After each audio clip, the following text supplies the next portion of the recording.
Entonces hicimos una pequeña introducción acerca de la profecía, que para mí es la más importante de todo el libro de Daniel. Ya vimos dos muy importantes que son la estatua de Nabucodonosor, ¿cierto? Y vimos también el sueño de Daniel, ¿no? Las 4 bestias, que lo hemos abordado durante prácticamente 2 meses. Y decíamos la semana pasada que esta clase, ¿cierto? O sea, desde que terminamos lo de las estatuas y eso, digamos lo que empezó el módulo o el capítulo número 3. En el capítulo número 3 vamos a ver todo lo relacionado a la semana final, ¿listo? Para ir enganchando todos los temas uno con otro y poder hacer pues una sola lectura de todo lo que estamos tratando de observar, ¿vale? Entonces, la semana pasada decíamos que la profecía de las 70 semanas es tal vez la más importante de toda la escritura, porque sobre esa profecía podemos montar todas las demás, la profecía de las 70 semanas. Entonces yo puedo colocar la profecía de las 70 semanas como una columna y ir colocando todas las vértebras que serían las demás, ¿vale? Hay muchas que nos pueden servir incluso por encima de la de Daniel. O sea, está la de Daniel y yo puedo colocar extractos. Buenas noches, sigan.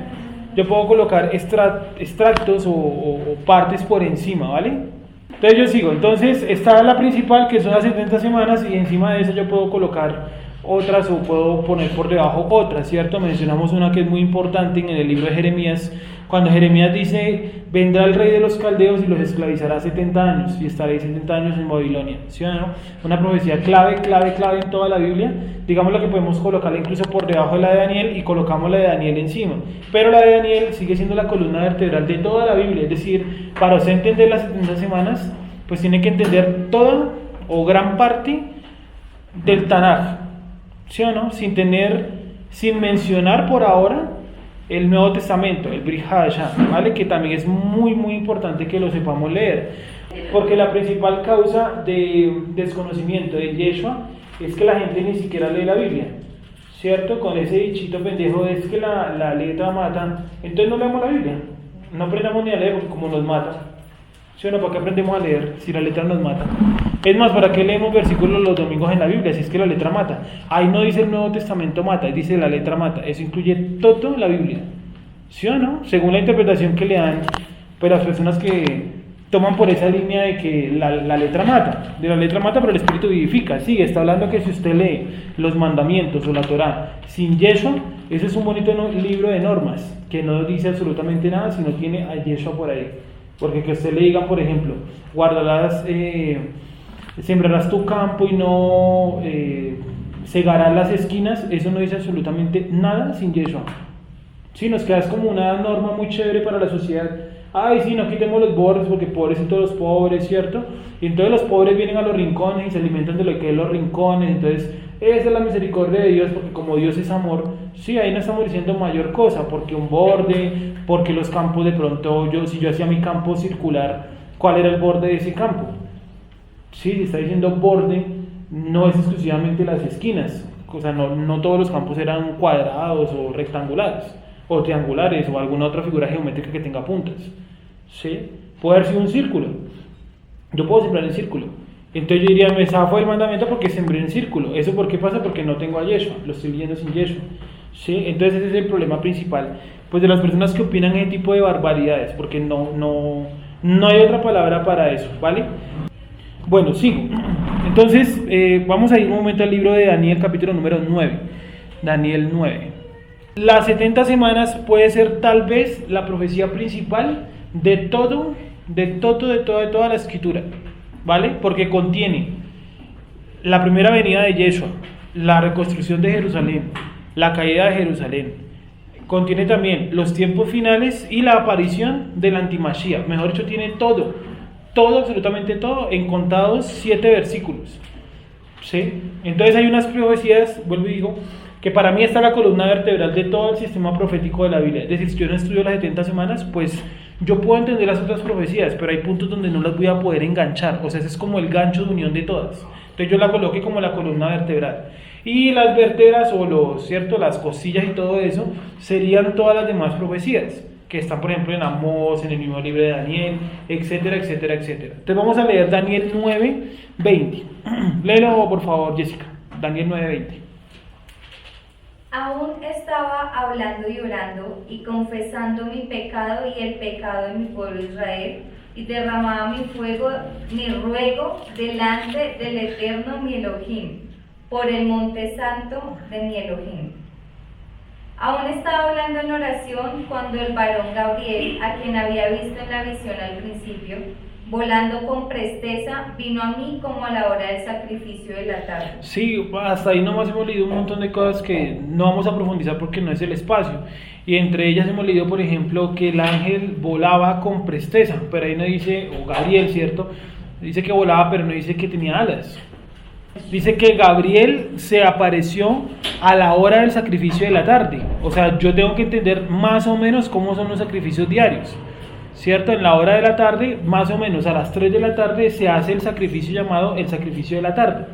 Ese llamado sacrificio de la tarde, por lo general se hacía entre 3 y 3 y media, ¿sí? Y ese espacio se llamaba las 2 tardes. ¿Se acuerdan que Yeshua murió entre las 2 tardes? Tiene que ver con un poquito con eso. Entonces, si yo no me ubico bien en los sacrificios del Antiguo Testamento, pues yo al de este pasaje, así como lo leímos esa información, pero no estoy entendiendo de pronto lo más profundo del texto, ¿vale? Vamos a seguir porque no es el tema. 22. Y me hizo entender y habló conmigo diciendo: Daniel, ahora he salido para darte sabiduría y entendimiento. ¿Por qué no salió para darle fe? He salido para darte fe y amor, porque como Dios es fe y amor. No, salió a darle dos cosas principales que son ¿qué? Sabiduría y entendimiento. El entendimiento es cuando yo leo el pasaje y entiendo lo que quiere decir. Y la sabiduría es cuando yo aplico ese pasaje a mi vida cotidiana. Sí, se han visto que hay dos dones por ahí en Corintios, donde dice el don de la sabiduría y el don del conocimiento, ¿cierto? Pero tiene otro de ciencia, ¿sí? El don de ciencia y el don de la sabiduría. Son dos diferentes, aquí también aparecen diferentes. Entonces, sabiduría, cuando yo aplico lo que yo entiendo, y entendimiento es cuando yo entiendo lo que estoy leyendo. Ciencia. Ciencia es entendimiento. Ciencia es entendimiento. Sigue, Jessica, por favor. 23. Al principio de tus ruegos fue dada la orden y yo he venido para enseñártelo, porque tú eres muy amado. Entiende pues la orden y entiende la visión. Exacto. Sigue. 70 semanas están determinadas sobre tu pueblo y sobre tu santa ciudad, para terminar la prevaricación y poner fin al pecado, y expiar la iniquidad, para traer la justicia perdurable, y sellar la visión y la profecía, y ungir al santo de los santos. ¿Cierto? Miren todo lo que separa las 70 semanas. O sea, las 70 semanas son como el preámbulo para todos esos eventos que está mencionando ahí. Dice, para ungir, el último, para ungir al santo de santos. Por ejemplo, dice otra, para poner fin al pecado. Para poner fin al pecado. Y expiar la iniquidad, ¿cierto? Para traer la justicia perdurable. ¿Qué es justicia? Lo hemos dicho en las últimas semanas varias veces. ¿Qué es justicia? Aplicación de una ley. O sea, si yo no tengo una ley, no puedo hacer justicia, porque ¿sobre qué ley voy a hacer justicia? Entonces, la única manera que haya justicia es que hay una ley. Quiere decir que la ley no está abolida. ¿Sí o no? Porque ya no estamos bajo la ley, sino bajo la gracia. Ese versículo habla de una ley, pero no es la ley que está en la Biblia, sino habla de una cosa llamada ¿qué? La halajá. E incluso si lo leemos bien a profundidad, todo el texto viene hablando de ¿qué? De la ley del pecado. Que ya no estamos bajo la ley del pecado, sino estamos bajo ¿qué? Bajo la gracia. ¿Por qué la gracia? Porque ahora tenemos, usted y yo tenemos la gracia. ¿Qué es la gracia? Que el Yeshua lo acerca a usted al Eterno. Ya usted no tiene que pasar por el proceso de sacrificar un animal, esperar una vez al año en Yom Kippurín, ¿cierto? Esperar a que el sacerdote no la vaya a embarrar en el procedimiento, que el man entre hasta allá y que salga con vida y que la presencia divina se manifieste. Sí, hoy en día no es así. El libro de Hebreos dice cada uno es acercado, pero cada uno acérquese confiadamente al trono de la gracia, porque Yeshua ya nos llevó hasta allá. Él ya lo hizo como mediante su muerte, mediante su resurrección y mediante la promesa que Él va a volver. ¿Sí? Sigue, Jessica, por favor. 25. Sabe pues y entiende que desde la salida de la orden para restaurar y edificar a Jerusalén hasta el Mesías príncipe habrá 7 semanas y 62 semanas. Entonces, ese es uno de los pasajes para acorchar a las personas que no les gusta leer la Biblia, pero que dicen creer en Dios. Pues si a un musulmán no le gusta leer la Biblia, pues está bien, ¿no? Porque él cree en otro Dios, no sé. Pero la gente que dice que cree en este Dios y no la lee, pues ahí sí es alarmante, porque no la están leyendo. Y yo creo que lo que decíamos al puro principio, porque la letra mata y el espíritu vivifica, ¿cierto? La letra mata se volvió algo general, o sea, es tan general que no se lee la Biblia. O sea, ya no es como, no vamos a leerla tanto, ni vamos a leer ciertas partes, sino no vamos a leerla, sencillamente no vamos a leerla. Sí, se volvió casi el catolicismo de la Edad Media, donde los católicos afirmaban que el que leía la Biblia se volvía loco. ¿Se han escuchado eso? Sí. Y que todavía hay gente que cree eso, es que si usted lee toda la Biblia se va a volver loco. No es que usted se vuelva loco, de pronto es que usted entiende cosas desde otras perspectivas que a la gente le parece muy chocante. Todo esto es muy chocante. El Chabá es muy chocante, ¿sí o no? ¿Qué más es muy chocante? La Yonteruá es muy chocante. No cuadra Yonteruá en la cabeza de la gente, normal, ¿sí o no? Que usted se reúna con su congregación religiosa a hacer una celebración en la tarde, un domingo, ¿cierto? Eso no es normal para la gente de afuera. Sigue. Es decirle a la gente, fe no es tener convicción, haga la fuerza, sienta con todo su corazón o con todo lo que tenga en su interior en lugar de estudiar. O sea, uno le dice, póngase a estudiar, ay no, la letra mata, y es como lo más fácil que le salen a uno para decir que uno está juzgando cuando en realidad no es así. Y creo yo firmemente, ¿no?, que muchos de esos institutos cristianos ¿cómo se llama eso? Teológicos y bíblicos, ¿cierto? Y apologéticos, eso tienen un montón de nombres proféticos y tal. Yo creo firmemente que la gran mayoría, por no decir todos, realmente no enseñan mucho. Sí, creo que muchos de ustedes, y yo también estuve en uno, y me sentaba yo allá y yo ni siquiera llevaba la Biblia, como les he contado a algunos. ¿Para qué llevaba yo la Biblia si es que no hablábamos de la Biblia? Hablábamos era de las ideas que nos decía un man en un libro, y lo que el man decía eso era, yo no podía cuestionar el libro. Entonces yo, ¿para qué llevaba la Biblia? Me sobraba la Biblia, entonces yo no la llevaba, ¿para qué? Sí. Y muchas veces ni la necesitamos, la Biblia, llevándola o no llevándola. Entonces yo creo que esa es una alarma para todos, que si no nos podemos estudiar, pues no vamos a entender esto. Entonces dice así, vuelve a leer por favor 25. el 25. Entonces miren cómo uno puede meterse a alguien que no lea la Biblia. Sabe pues y entiende que desde la salida de la orden para restaurar y edificar a Jerusalén hasta el Mesías príncipe. ¿Por qué llama al Mesías príncipe? ¿Por qué le coloca esa categoría de Mesías príncipe?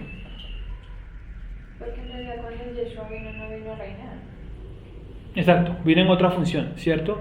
Pero la pregunta del millón es, ¿cuándo se dio la orden para restaurar Jerusalén?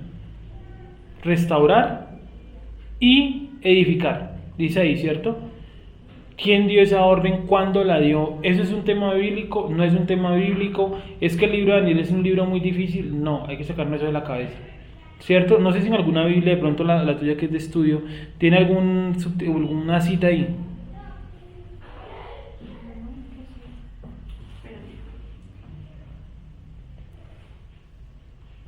Esdras 4:24, Nehemías 2 del 1 al 8,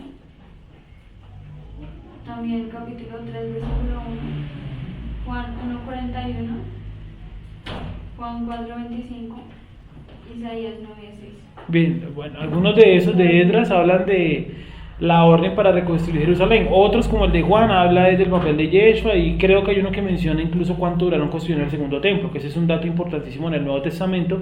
Está por ahí ya escondido en el libro de Juan, sí, donde los judíos le dicen a Yeshua, pero tú vas a tirar ese templo y lo vas a reconstruir en 3 días. Si nuestros padres tardaron haciéndolo 40 y pico de años, no me acuerdo en este momento la canción, 46 años, sí, que la otra vez lo vimos que realmente la obra duró fue 42, pero los 4 años extras, ¿en qué fueron?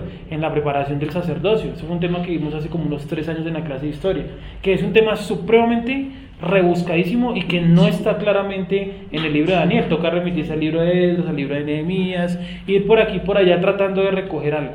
Entonces, ¿quién dio la orden para reconstruir Jerusalén? La dio Ciro el Grande.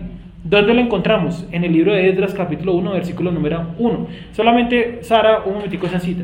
que vamos a leer solamente ese pedazo. Esdras 1:1.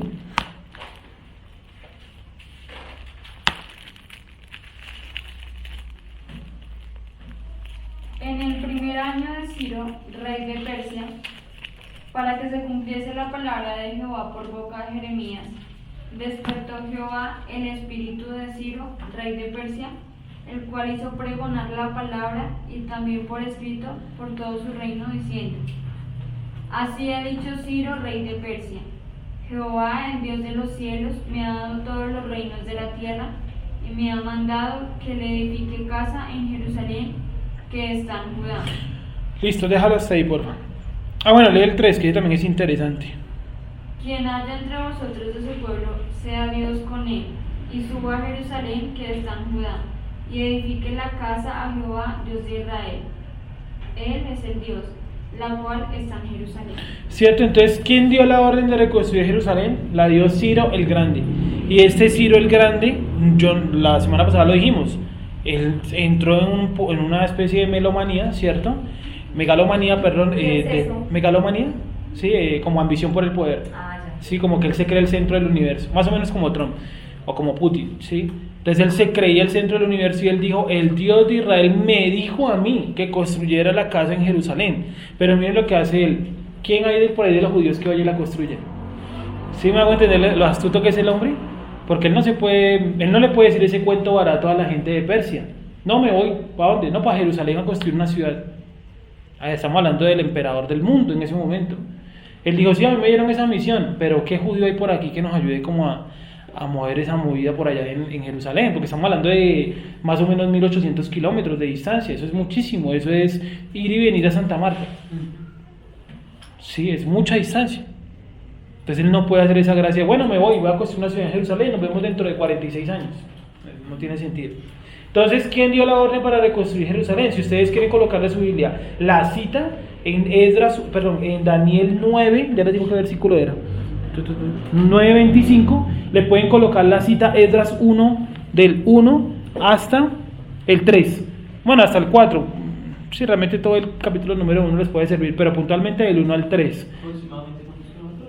Más o menos 1800, más o menos, desde donde estaba ubicado Ciro, ¿no? Hasta Jerusalén, que era Persia, ¿sí? En el monte llamado los Montes Sacros, con Z, en la parte sur de Rusia. Creo que hoy en día se llama Uzbekistán, no sé cómo la URSS se dividió en tantos países, no sé cómo se llamará eso por ahí. Uzbekistán debe ser. Entonces,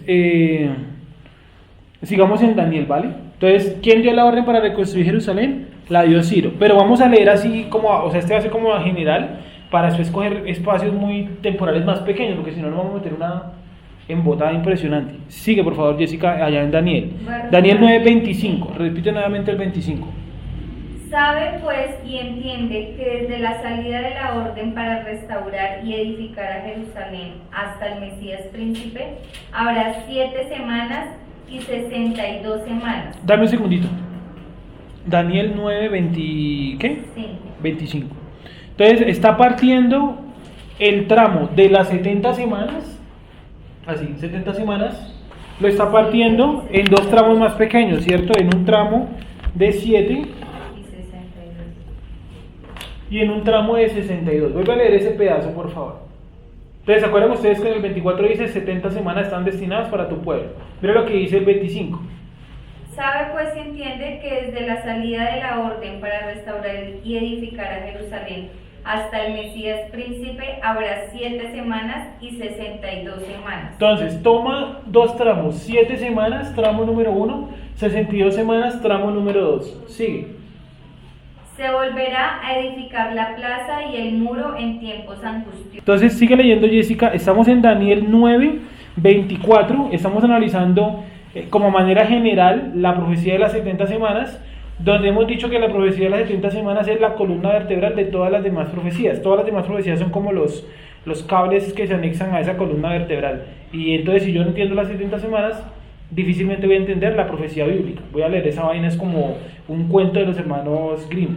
Sí, entonces, sí, el lobo por aquí, el Caperucita por allá, la abuela por allá, pero realmente no entiendo cuál es la moraleja del cuento.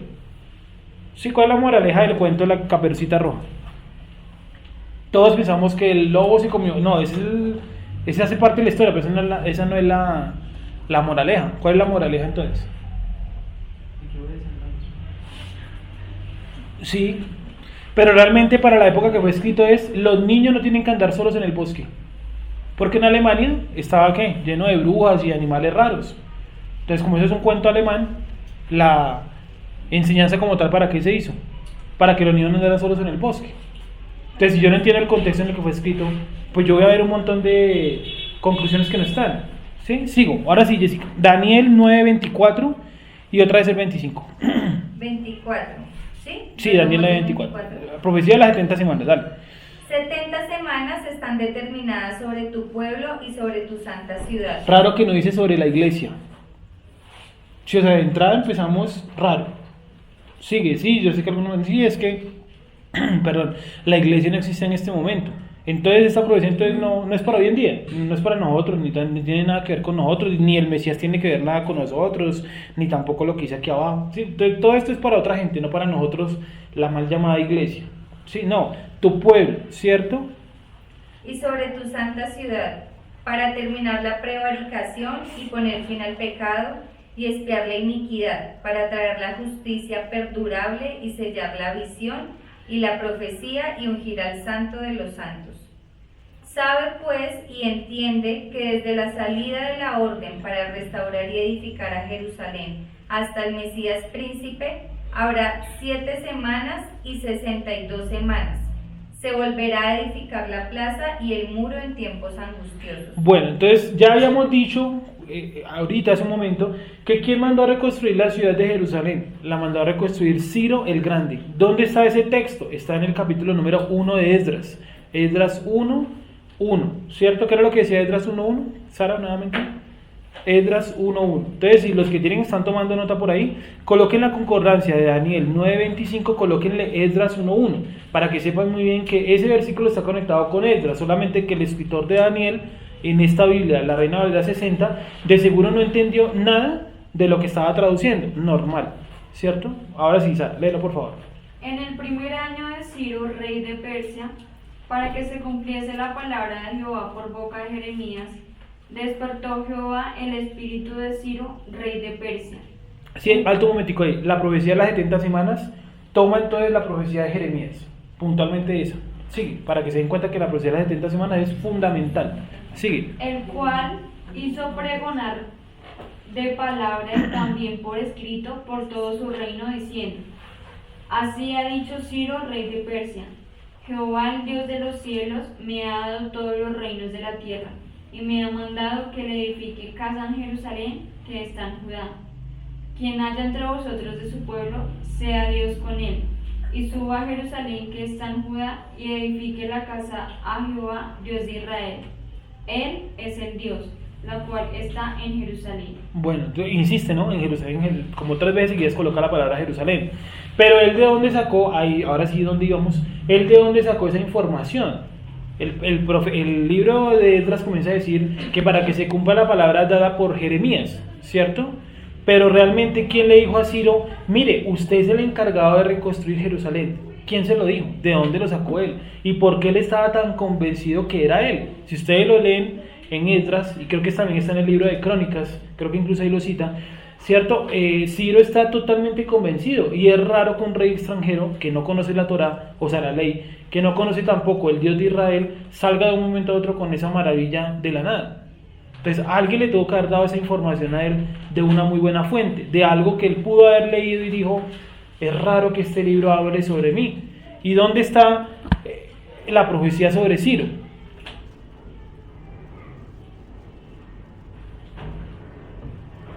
¿Dónde está? ¿Dónde la encontramos? ¿Quién habló sobre Ciro con nombre propio y todo? Isaías, ya le muestro el pasaje. Está en el libro de... esperen un segundito. Ya les digo, está en el libro de Isaías. Ya les digo el pasaje porque no lo... Isaías.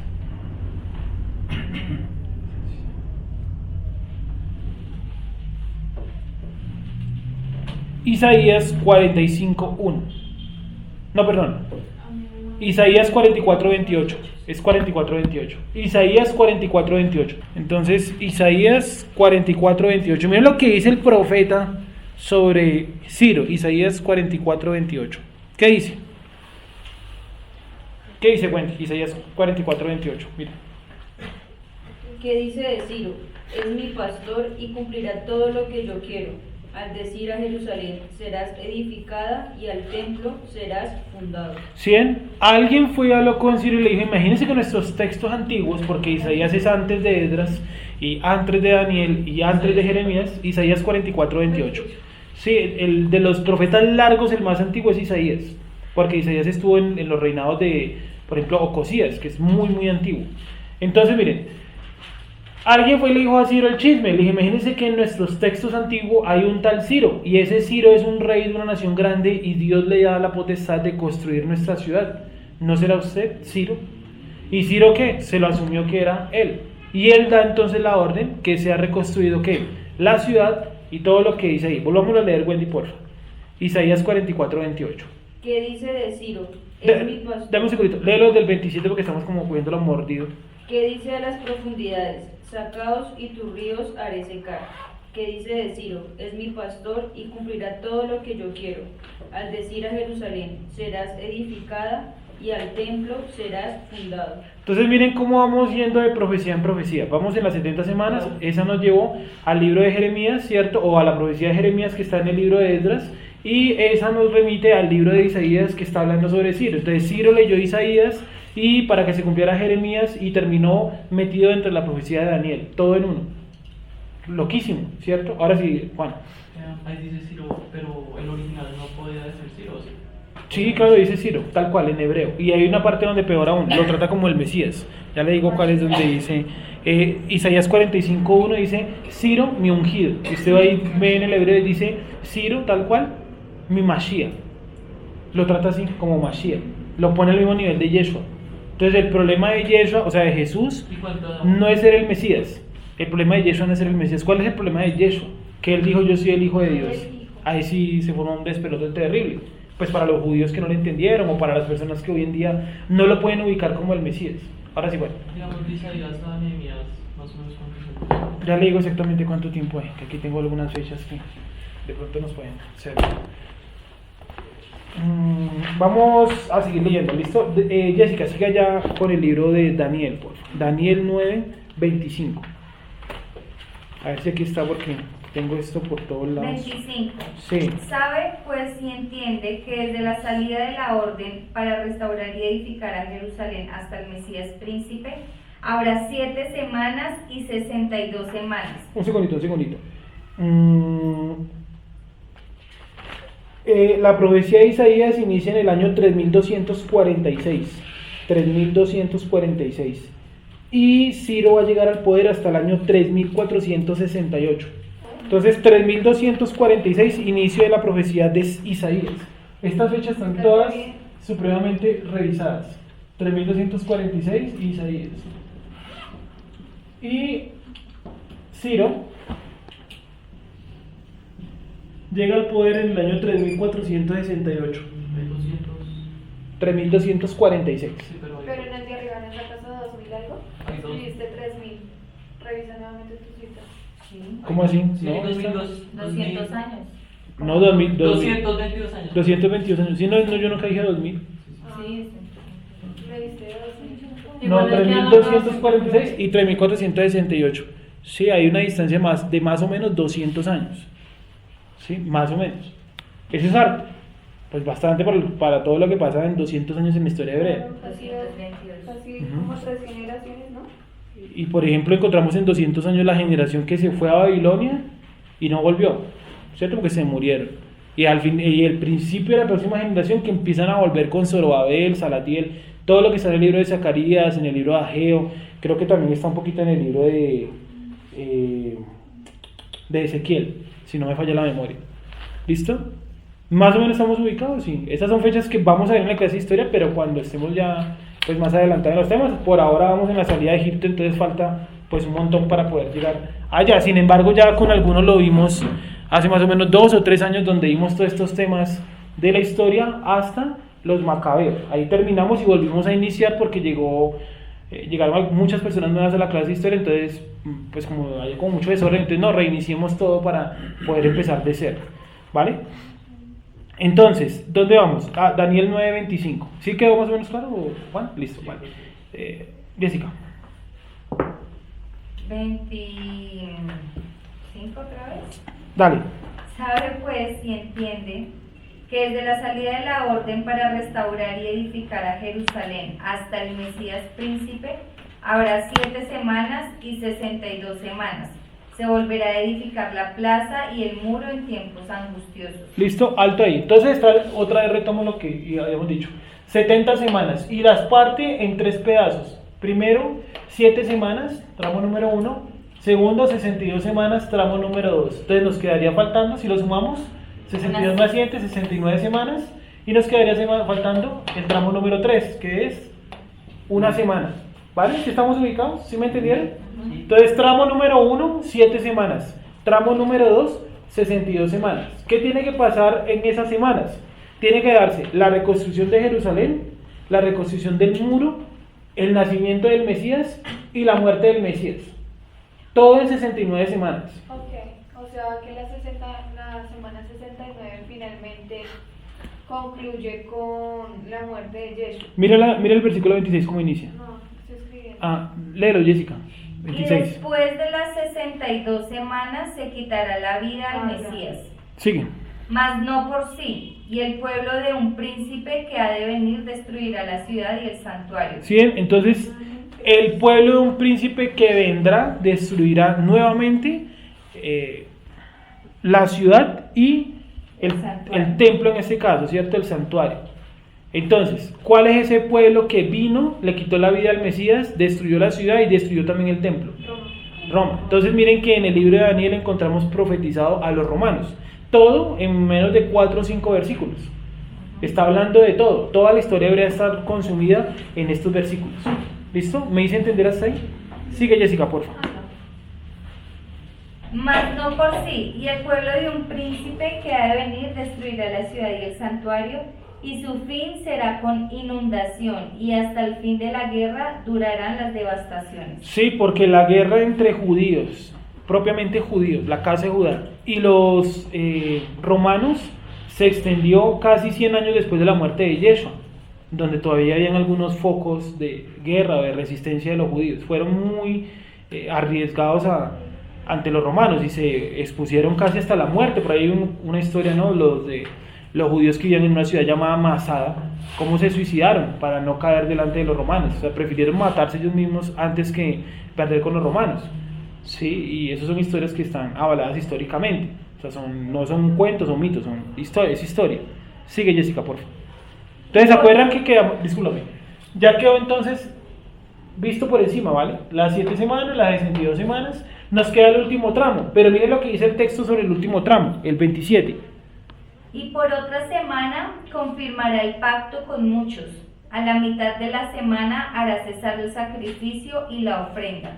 Después, con la muchedumbre de las abominaciones, vendrá el desolador, hasta que venga la consumación, y lo que está determinado se derrame sobre el desolador. Sí, es decir, va a aparecer un personaje llamado el desolador. Y el desolador viene con abominaciones, pero dice que sobre él también se va a derramar algo, que ya está predestinado para que sobre ese personaje llamado el desolador se derrame. ¿Listo? Ahora, entonces tenemos la última semana. Entonces en la última semana, ¿qué es lo que hace? Primero, confirmación del pacto. Segundo, a la mitad de la semana se detiene el sacrificio y la ofrenda. Y vienen las abominaciones con el llamado desolador. Voy a colocar aquí al desolador por debajo, antimesías. Esa confirmará el pacto, ¿qué significa? Que hará cumplir todo lo que significa la renovación del pacto, ¿cierto? Y es la unificación, ahora sí, física, de la casa de Israel con la casa de Judá. Entonces él irá ahora sí llamando todos los que hagan falta para que se culmine la unificación de las dos casas. Porque en este momento hay gente que no ha sido llamada y pertenece a las dos casas, ya sean casa de Judá o casa de Israel. Y por otro lado también tenemos que hay muchas personas que al día de hoy no han nacido y que pueden ser escogidos. ¿sí? Realmente, como yo siempre lo he pensado y como lo pienso hasta el día de hoy, realmente grupos como este o cualquier lugar donde se estudie la Torá, no lo estamos haciendo para nosotros, estamos tratando de dejar un legado para las futuras generaciones, porque a nosotros nos ha tocado, a todos, ¿cierto? A todos los que estamos en este lugar, nos ha tocado con las uñas arañar un poco de lo que los judíos nos dejaron coger, ¿cierto? Y lo que nosotros entendemos de la Biblia, interpretamos según Yeshua, ¿cierto? Hemos aruñado bastante, sí, no tanto como de pronto meter la mano, pero hemos aruñado, ¿cierto? ¿Qué estamos haciendo? Aruñando para dejar algo para las futuras generaciones, porque las futuras generaciones se van a encontrar nada más y nada menos que puede ser con el antimesías o con una apostasía peor que la que está hoy en día. Entonces la apostasía peor que hoy en día necesita una generación que sea fuerte, y la generación que está hoy en día contándonos a nosotros no es muy fuerte. ¿Por qué no es muy fuerte? Porque nosotros no somos muy fuertes, porque nuestro fundamento son cositas que medianamente hemos podido aruñar. Si seguimos estudiando, de pronto en algunos años tenemos algo mucho más fuerte para dejarle a las próximas generaciones. Sí, o sea, realmente lo que estamos dando acá, esta clase de las doctrinas básicas, en algún momento va a tocar volver a repetirla. No solo porque hay personas nuevas, etcétera, sino porque las futuras generaciones también necesitan información de esta. Entonces no sabemos si de pronto usted que está aquí esta noche sentado, o los que no han venido pero que también han asistido a los ciclos, de pronto Dios lo tiene a usted para enseñar a esas generaciones. No lo sabemos, ¿cierto? No sabemos cuál puede ser el propósito de él, porque estos temas sí que son complicados. Tratamos de verlo de una manera amena, fácil, sencilla, pero usted se pone a pensar, es un tema complicadísimo de enseñar. Y si no, trate de organizarlo y enseñarlo, y verá que es supremamente complicado. Toca cogerlo así, por pedacitos muy pequeños, ¿vale? Entonces, 7 semanas, 62 semanas, última semana, confirmación del pacto, ¿cierto? No tomé las características de la semana 7 o de la semana 62, aunque ahí están, ¿cierto? No las tomé porque eso va a ser otra clase completa, donde cojamos el primer espacio de 7, la reconstrucción del muro, del templo, la ciudad, todo eso, y luego cojamos el espacio de 62. Nos toca ver ahí un buen pedazo de historia hebrea hasta llegar a la muerte de Yeshua, para culminar las 69 semanas, y vamos a centrarnos solamente en esta, en la última semana. Entonces, ¿qué dice el versículo 27, Jessica? Por favor. Dice: y por otra semana confirmará el pacto con muchos. A la mitad de la semana hará cesar el sacrificio y la ofrenda. Ojo, a la mitad de la semana, ¿cierto? Ese es otro dato que da, es decir, la última semana está partida en dos. ¿Y qué pasa en la segunda partitura o en la segunda mitad? Después Sigue. con la muchedumbre. No, vuelve a leer. Por otra semana confirmará el pacto con muchos. A la mitad de la semana hará cesar el sacrificio y la ofrenda. ¿Cierto? Es decir, durante la primera parte de la semana existió ¿qué? El sacrificio y la ofrenda, porque si no la segunda mitad, ¿cómo la va a detener? Si no existe. ¿Qué nos quiere decir este texto entre muchas cosas? Que el anticristo va a traer un sistema de sacerdocio, yo no sé si el levítico, no lo sé, pero va a traer un sistema de sacerdocio. Y ese sistema de sacerdocio va a estar ahí en Jerusalén haciendo ¿qué? Sacrificios y ¿qué más? Y ofrendas. O sea, se va a volver a instaurar ¿qué? El sistema del templo. Porque si se va a volver a instaurar el templo, quiere decir que va a volver a traer un orden sacerdotal. Ese orden sacerdotal, yo no creo, yo, Sergio Luis, no creo que sea el orden levítico. Porque le tocaría dar al man una vuelta muy larga para comprobar que los secuaces de él son todos levitas, para convencer a los judíos. Yo creo que él va a traer algo muy parecido al sacerdocio según el orden de Melquisedec, una copia errada de esa vaina, donde él va a ser el sumo sacerdote y también va a ser el rey y emperador de todo el planeta. Sí, yo creo que por ahí encontramos mucha más luz, porque es mucho más fácil convencer a un judío por ahí, sí, con la cuestión de que él trae un sacerdocio superior al levítico. Y él va a instaurar el templo, y el templo va a tener ¿qué? Ofrendas y sacrificios, ¿vale? Todo eso está encubierto, ¿por qué?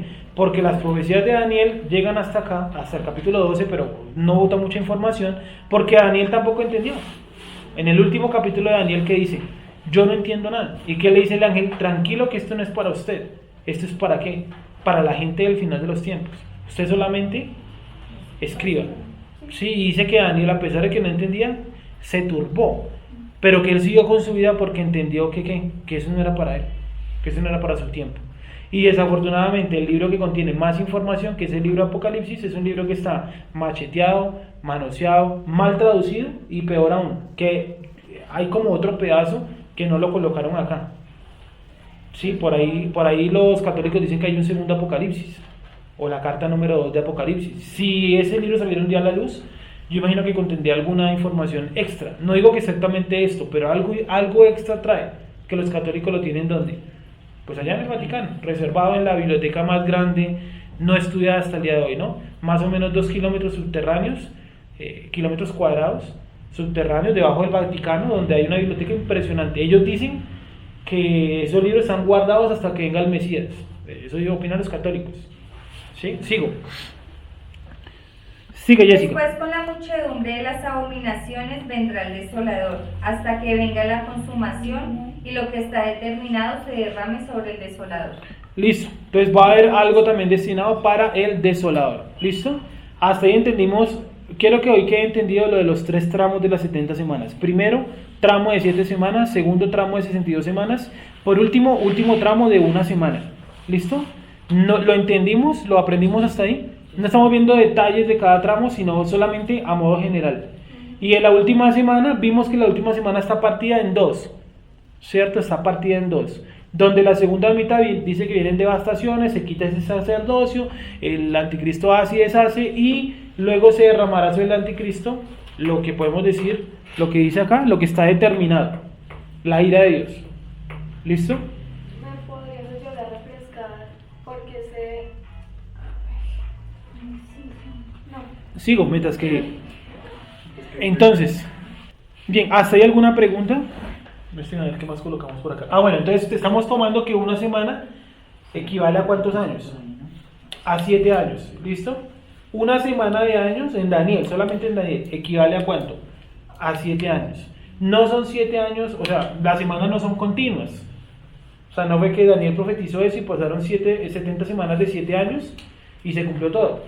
No, toca verlo después con calma y con mucha paciencia. Entonces, la última semana, a la mitad de la semana, es decir, cuando haya pasado ¿cuántos años? 3 años y medio. 3 años y medio, ¿cuánto equivalen? A 42 meses o a 1260 días. ¿Cierto? 3 años y medio, ya lo vimos, Daniel 9:27. Vamos un momento a Apocalipsis 11:2 y Apocalipsis 13:5, donde veamos que al anticristo se le dio la capacidad de actuar durante un espacio de tiempo. Ya la vamos a ver. Apocalipsis 11:2. Apocalipsis 11:2. Una pregunta. Señor. Digamos a nivel de los judíos, ellos que no creen que el Mesías ha venido, ellos cómo interpretan esa semana. No, este libro está totalmente arrumado. Por eso les mostré la vez pasada que lo traje del Tanakh, que lo tienen de último, lo consideran un libro histórico que está dado a cuestiones. El libro de Daniel, ¿se acuerdan que les mostré que en el Tanakh hebreo ellos organizan los libros de una forma que el libro de Daniel quedó al final? Y que uno va a leer los comentarios y son muy poquitos. O sea, nadie realmente en el judaísmo se ha tomado el tiempo de meterse a profundidad al libro de Daniel, porque ellos consideran que ese libro pues no tiene nada que ver con ellos. ¿Hace apócrifo para eso? Perdón. Apócrifo para eso. No tanto apócrifo, más bien histórico, como el libro de Esdras. Sí, tú nunca verás una charla profunda sobre el libro de Esdras, porque es un libro histórico, o sea, como que, pasó y ya. Historia. Ajá. Cuentan acontecimientos. ¿Cómo, Juan, qué decía? El principal, ¿cómo ven las profecías de ellos? Entonces, ¿cuál vendría a ser? El libro de Zacarías. Y hay otro que lo utilizan mucho, que es el libro de...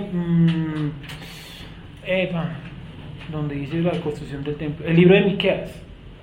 Sí, son esos dos. Pero sinceramente, Juan, en plata blanca, realmente estudio sobre las profecías. En el judaísmo, me refiero a las profecías del Tanakh, no hay a gran profundidad. Sí, y si quieren los invito a que ustedes mismos busquen en YouTube estudio judío ortodoxo sobre el libro de Miqueas. No lo hay. No lo hay. ¿Por qué no lo hay? Porque ellos están en ese momento estudiando los libros de su literatura, que está genial, ¿cierto? Pero yo peleo mucho con que el Tanakh no puede quedarnos de lado. Solamente hay una escuela que medianamente lo hace, que es más honorada, pero ellos estudian en un solo capítulo de 52 minutos todo el libro de Miqueas, o todo el libro de Amós. A ver, ¿sí o no? Pues sí, uno entiende cosas y ve cosas desde una perspectiva profunda, pero hay un montón de cosas que quedan todo suelto. Sí, todo suelto. Más de la tradición de ellos, pero ustedes deciden estudiar eso. Sí, estudian más sus tradiciones y se basan más en profetas como Chaim Fritz. ¿Se acuerdan que después los escribimos aquí? Que, no sé, estudian otras cosas directamente del Talmud. El Talmud también tiene profecía, por si de pronto no sabían. Y en el Talmud hay profecías que han pasado, ¿sí? Que son ciertas. ¿Por qué? Porque de todas maneras está el don de la profecía allá. Así como un cristiano le puede decir a usted, mañana usted va a tener un accidente, eso se lo puede decir hasta un brujo. Sí, eso lo puede decir hasta un brujo. Y no tiene ninguna aseveración o que sea un gran milagro realmente, no. Realmente no dice mayor cosa. ¿Listo? Vamos a seguir entonces. Entonces, vuelvo y repito, una semana son 7 años y equivale a esto. Entonces, Apocalipsis 11:2. ¿Cómo dice Jessica? Pero el patio que está fuera del templo, déjalo aparte y no lo midas, porque ha sido entregado a los gentiles y ellos hollarán la ciudad santa 42 meses. Sí, es decir, el patio de ese nuevo templo va a ser entregado a las naciones durante ¿cuánto tiempo? 42 meses, que es lo mismo que está hablando de Daniel, de 3 años y medio. ¿Sí me van a entender?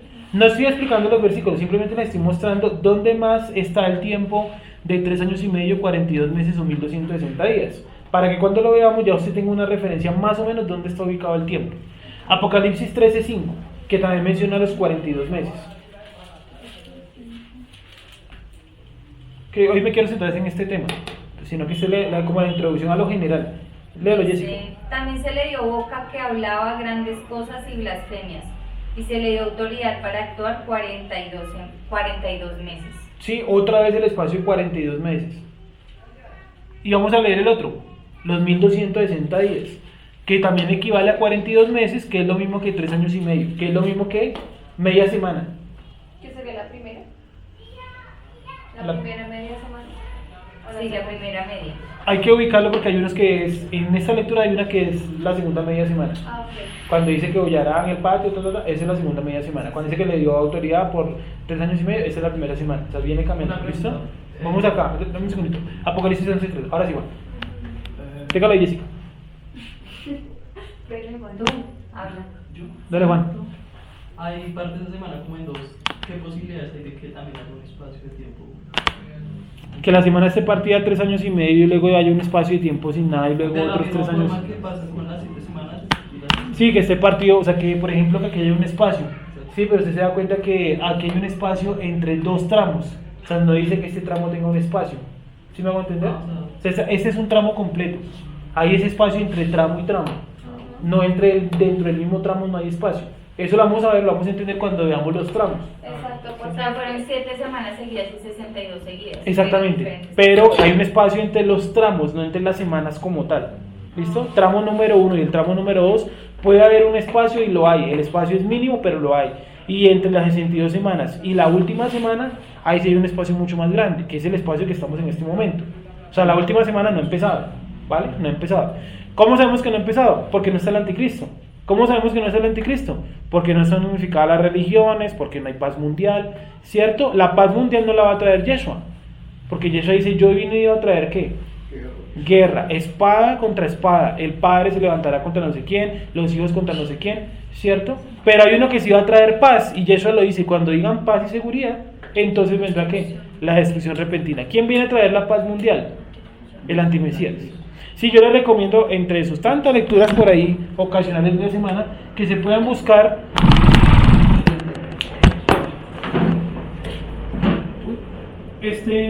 escritos sobre esto, documentales. Juego de cartas Illuminati. ¿Le colocaron ese nombre? Sí, búsquenlo. Y busquen una carta que se llama, hay una carta que se llama El líder carismático. Sí, esa es una lectura de eso no tiene nada que ver con la Biblia, o sí tiene que ver con la Biblia, pero no es un texto bíblico, donde ese juego dice que va a aparecer un líder carismático que lo que va a hacer es unificar todas las naciones del mundo detrás de su gran poder y carisma. Sí, y si quieren busquen la carta llamada... Ese juego no fue el que lo quitaron. Está retirado, pero hay fotos y de la gente que lo alcanzó a comprar. Y si quieren busquen la carta que se llama Maitreya, y después les explico por qué. Y para que se asombren, el juego es de 1996. Hay una de las cartas que se llama Las Dos Torres. Las dos torres están siendo impactadas por un avión. Sí. Sí, y dice gran catástrofe mundial, gran catástrofe económica mundial. Entonces, algo de información tiene eso que nosotros desconocemos. O sea, eso iba a ser un juego lanzado así como el 1 o algo así. Sí, era un jueguito de cartas. Sí, era un jueguito de cartas. Y fue lanzado, pero lo retiraron del mercado. Sí, muchos acontecimientos de las Torres Gemelas y muchos otros acontecimientos. La invasión a Irak, a Pakistán, ¿sí? Tiene mucha información que de pronto ustedes la leen y uno dice, ve, interesante, ¿sí? ¿Listo? Sigamos, Jessica, ¿dónde estábamos? Apocalipsis 11:3. ¿Qué dice? Y daré a mis 2 testigos que profeticen por 1260 días, vestidos de silicio. Listo. Y por último, Apocalipsis 12:6. No estoy explicando los pasajes, estamos solamente leyendo para ubicar. Dice, y la mujer huyó al desierto donde tiene lugar preparado por Dios, para que allí la sustenten por 1260 días. Esa profecía ya la vimos, Apocalipsis número 13, donde es un remanente de Israel, principalmente la casa de Judá, que el Eterno guarda, ¿cierto? Para que no sea destruido por ¿quién? Por Satanás y el Anticristo. Entonces, como Satanás y el Anticristo no pueden destruirla a ella, ¿qué es lo que hace él? Va y busca por todo el planeta quién más está guardando los mandamientos y quién más está guardando el testimonio de Yeshua. ¿Sí? Entonces, eso hace parte de la semana, de la media semana final. ¿Vale? Hasta aquí de pronto alguna pregunta. Estamos como colocando las ideas principales para después poderla ubicar. ¿Listo? Vamos acá entonces al tema como tal que vamos a profundizar hoy, que es el tema que está acá, el tema del arrebatamiento, que sí que es un tema polémico en los círculos de estudio sobre teología o sobre, no sé, exegética o como le queramos llamar, apologética, como sea que le llamen hoy en día. Sergio, Sí, hay es un uno tema que creo interesante. que es en Apocalipsis 11, un versículo por aquí dice, y ellos le han vencido por medio de la sangre del Cordero, por medio de la palabra del testimonio de ellos, y menospreciando sus vidas hasta la muerte. ¿Y a qué se refiere? En Apocalipsis 11, ¿cierto? Creo que está aquí cerquita. 11:2. 11.2, ¿qué está hablando de esto mismo? ¿No? Entonces fue dada una carta de enseñamiento, pero el padre está afuera, de mis testigos. No, debe ser en otro lado porque. Bueno, busquémoslo ahí si lo encuentra, me cuenta, ¿vale? Para mirar el contexto de qué está hablando. Entonces, vuelvo y repito aquí lo del arrebatamiento. Entonces, rápidamente, la semana pasada les pregunté a los poquitos que vinieron, y es el arrebatamiento de nosotros, ¿dónde lo ubicamos? ¿Dónde lo ubicamos contextualmente o teológicamente? ¿O qué nos han enseñado a nosotros qué es el arrebatamiento? Sí, empecemos con Jessica como para que cojan confianza los otros. Jessica, que es de la casa y... A ver, Jessica. ¿Qué me enseñaron del arrebatamiento? Que la iglesia no iba a estar... No, ¿cómo así? Ya. Organizaré mis ideas. Que el arrebatamiento es como el acontecimiento en que literalmente las personas, la iglesia va a ser arrebatada. O sea, como que vamos a subir, mejor dicho, a las nubes. Sí, desaparece. Eso es lo que enseñan popularmente, ¿vale? Ajá. O eso fue lo que tú aprendiste, porque yo sé que cada iglesia tiene su propia ¿Y versión. cuándo? Pues antes de que venga el anticristo. Listo, vale. Eso le enseñaron a Jessica en su congregación. ¿Qué le enseñaron a Nicolás sobre el arrebatamiento? Pero quería decir, sí, es más o menos lo que dice Jessica, pero digamos que la iglesia, sí, no iba a estar en la tribulación, Vale, en la persecución y esas cosas. listo. ¿Qué dice Cristian? ¿Qué le enseñaron a usted? ¿O qué aprendió usted? Lo mismo. ¿Exactamente lo mismo de él o de ella? De Nicolás. De Nicolás, vale. Que la iglesia no va a pasar por la parte llamada la tribulación o la gran tribulación, listo. Digamos que eso vamos a entender que no hay mucha diferencia realmente entre los dos Que van a términos. haber unos pocos que sí van a estar ahí como luchando, pero que solamente es como un grupo. ¿Sí? Un grupo muy pequeño. Que Que se los queda otros... por no estar en santidad. Sí, entonces no hay que estar en santidad. ¿Y cuándo podía ser el arrebatamiento, Cristian? ¿Cuándo podía ser el arrebatamiento? ¿Hoy podía ser el arrebatamiento hoy? Sí, Sí, cualquier día. en cualquier momento, ¿sí o no? Ya O había sea, que estar Preparado, es en que, santidad. como ladrón en la noche. exacto, ¿sí o no? Dice la canción de Rescate sin avisar de nada. Sí, sin avisar su llegada. Lo curioso es que ahí dice, en cuanto a los tiempos no tienen necesidad que los escriba, porque ustedes ya los conocen. ¿Sí o no? Como está hablando con gente experta en el calendario hebreo de esa época, ¿no? Y dice, ¿para qué les escribo sobre la fecha si ustedes ya saben cuál es? O sea, es como yo venía aquí a decirle, bueno, la P con la A suena pa. O sea, entonces diría, pero ¿y a qué vinimos? ¿Sí? ¿Para qué? Eso sí, más o menos. Para nada. Entonces, vamos a ir, bueno, entonces, como ven, la mayoría de personas ubica el arrebatamiento en esta zona de acá. Es decir, este es el gráfico de la semana final, ¿cierto? Entonces, vamos a decirle esto de la tribulación, a la mitad de la semana empieza la gran tribulación, ¿cierto? Más o menos estamos entendiendo. Casi todas las personas ubican el arrebatamiento antes de la tribulación, ¿cierto? O sea, la iglesia tal cual, términos tal cual, no va a estar presente durante estos 7 años finales, sino que va a estar en el cielo casándose con Jesús, ¿cierto? En las llamadas bodas del Cordero. Tal cual es la enseñanza. Estoy repitiendo tal cual. Cordero, que en el juicio de el tribunal de Cristo. A cada uno le darán una corona. Entonces está la imagen de los adventistas, ¿no? Donde está el hombre ahí arrodillado delante de Jesús y Jesús todo feliz colocándole una corona. Y cada alma que yo convierto, entonces es una nueva perla en mi corona. Bueno, tonterías que le enseñan a uno. O que yo aprendí, no sé ustedes si aprendieron ese tipo de tonterías, me imagino que de pronto no. Entonces, esta es la gráfica final, estamos acá, arrebatamiento. ¿Hay alguien que de pronto ya viste el arrebatamiento en otro lugar? O sea, en otra posición diferente a la que a lo que dijeron casi todos. A la mitad. A la mitad, Cuando entonces cuéntanos empezó eso. la gran tribulación. O sea que los primeros 3 años y medio, estamos acá. Esa es como otra versión, ¿cierto? Esa es como otra versión de eso, ¿vale? La que me enseñaron a mí en la iglesia cristiana a la que yo asistí es también igual a la que dicen los muchachos. Antes de la tribulación, ¿cierto? Cristo viene por su iglesia, se lleva a todos al cielo, algunos desaparecen, tal, entonces la gente en el planeta queda como confundido. Ay, no, mi papá que era cristiano se lo llevaron para el cielo, pero como yo soy tan estúpido voy a creer en el anticristo, no voy a creer el que se lo llevó para el cielo, voy a creer en otro man que va a aparecer. Sí, o sea, hay un montón de cosas ilógicas en esa teoría. Y la otra es que la iglesia, ¿no? la clásica película llamada El Rapto, que nos enseñó mal, ¿cierto? Que cualquier persona puede desaparecer en cualquier momento, en cualquier lugar. Entonces el piloto del avión desapareció, ¿cierto? Y, sí, todos hemos visto esa película, ¿cierto? En la iglesia la presentaban siempre. Todos en Semana Santa la veíamos, ¿cierto? Y entonces todos los demás van a las iglesias y las iglesias vacías. Pues no, pues vuelvo y retomo y digo lo que dije, y es que el arrebatamiento en esa doctrina o teología puede suceder en cualquier momento. O sea, puede suceder en este momento, de pronto ya sucedió y todos nos quedamos, ¿cierto? En esa doctrina. Sí, probablemente. Sí. No nos hemos dado cuenta. Entonces estaba el chiste pendejo de si un hermano no aparecía en la iglesia, no, de pronto, si no volvió a la iglesia, no, de pronto se fue en el arrebatamiento. Bueno, vamos a ir entonces a mirar algunos textos bíblicos clave.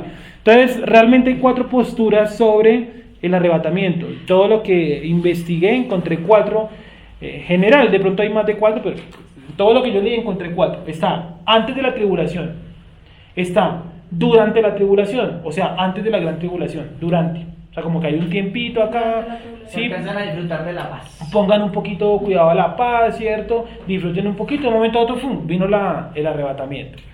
Otro lo ubica acá donde dice Jessica, empezaba la gran tribulación, de una vez se los llevaron.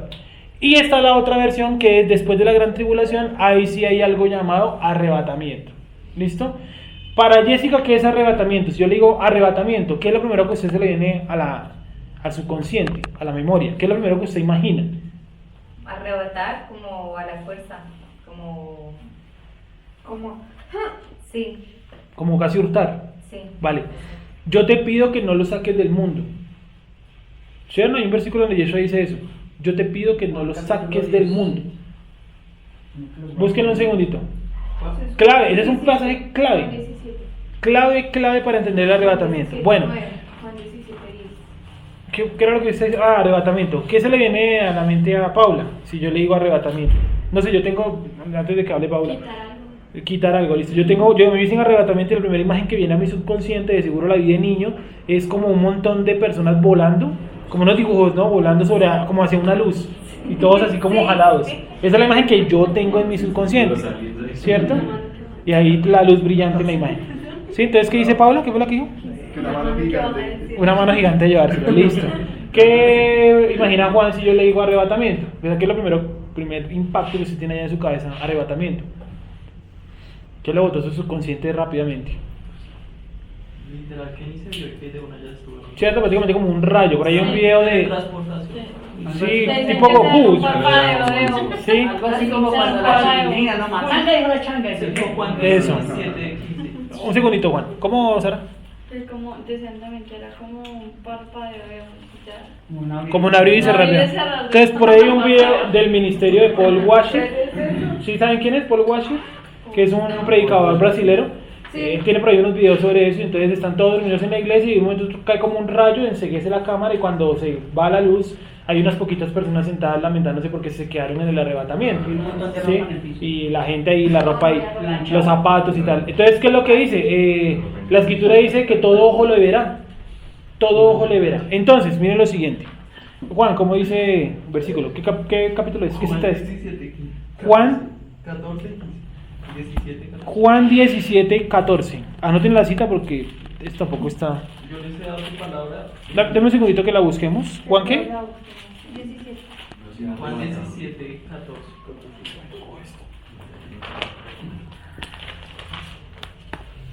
Juan 17, 14. Miren el pedido de Yeshua. ¿Sí o no? ¿Cómo dice Yeshua? Ahora sí. Yo les he dado tu palabra y el mundo les ha aborrecido, porque no son del mundo, así como yo no soy del mundo. No ruego porque los quites del mundo, sino porque les guardes de lo malo. Sí, no ruego que los quites del mundo, sino que ¿qué?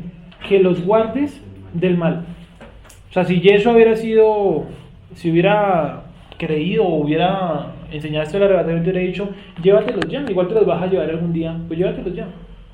No, y si yo he pedido para que tú que no los saques, no los quites del mundo, sino que los guardes del mal. Entonces yo creo que el principal problema que tenemos es que los medios de comunicación, la religión, etcétera, nos han enseñado esas cuestiones sobre el arrebatamiento, hasta el cine, Hollywood, no sé, ¿cierto? Pero hay un problema, y es que la palabra arrebatamiento como tal no significa quitar la fuerza. La palabra arrebatamiento como tal significa llevar algo, alzar o cargar.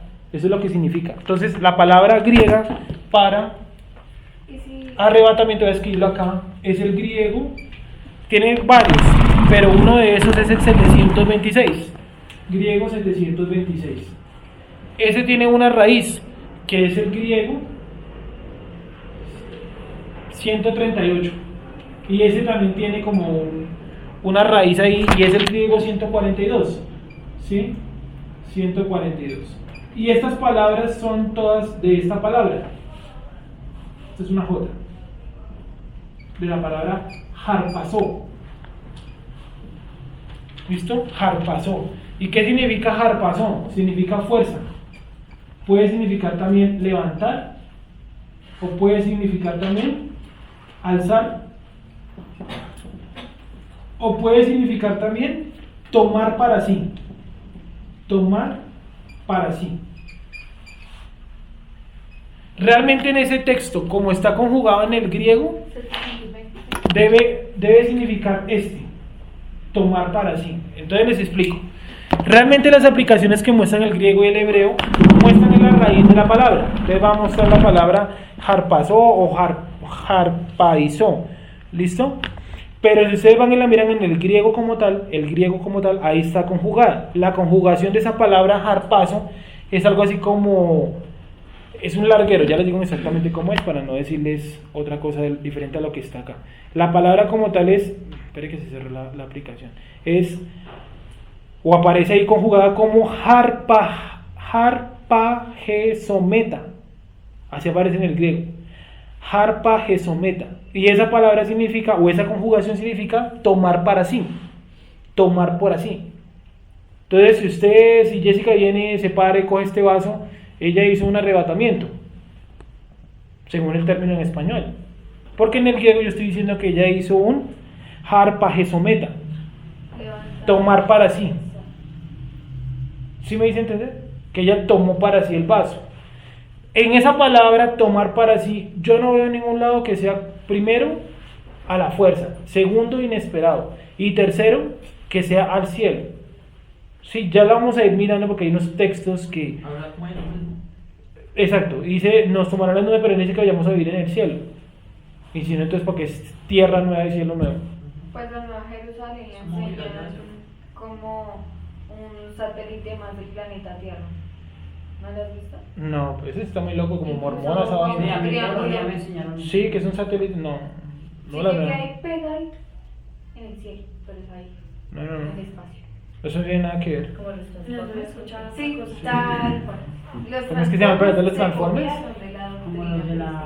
Se me olvidó el planeta de los Transformers. ¿Listo? Bueno, seguimos entonces. ¿Entendimos qué significa la palabra como tal arrebatamiento? Es ese griego, tomar para sí. O sea, Yeshua nos va a tomar para sí. En el español quedó que nos va a arrebatar. Solamente una palabra que nos cambiaron y hasta generaron una película. Es una sola palabra, el rapto o el arrebatamiento. ¿Listo? Pregúntele a alguien por capción. cualquier cristiano. ¿Cuál es la diferencia entre el rapto y el arrebatamiento? Sí, el más astuto le dirá, es lo mismo, es el más astuto, pero otros se enredarán. No, que el rapto es una cosa, el arrebatamiento es otra, porque el rapto es los escogidos, el arrebatamiento son los escogidos que se quedaron después del rapto. Unos enredos que nadie puede entender ni explicar, que eso no es bíblico además. Entonces vamos a ir, por favor, a Primera de Tesalonicenses, espera que no encuentro, sí, ya la encontré. Primera de Tesalonicenses, 5 del 4 al 6. Primera de Tesalonicenses 5 del 4 al 6.